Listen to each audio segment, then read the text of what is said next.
welcome to Tiger Garage. Andito na naman tayo ngayon. Maulan na afternoon naman ngayon. So, kakatapos lang to magkabit. This is a 2022 Ford Territory. So, anong mga pinagawa nito? Nagpakabit siya ng auto tailgate. So, this is a mid variant. So, ang tailgate niya is manual. Ito yung tinanggal natin. So, every time bubuksan mo yung pinto, mano-mano. So, hindi mo mabubuksan siya automatically.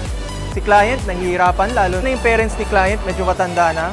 Mahirap siya magbukas ng likod kasi mabigat daw, mahirap isarado kasi mataas. So this is the best thing to do, is to install a power tailgate.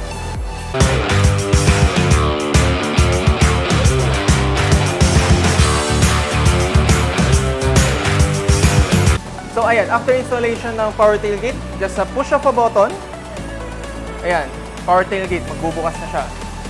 Makikita nyo, ganito kalalaki ang struts natin.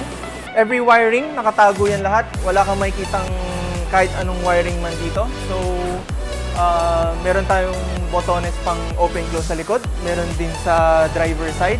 And pwede mo rin i-open close through the remote.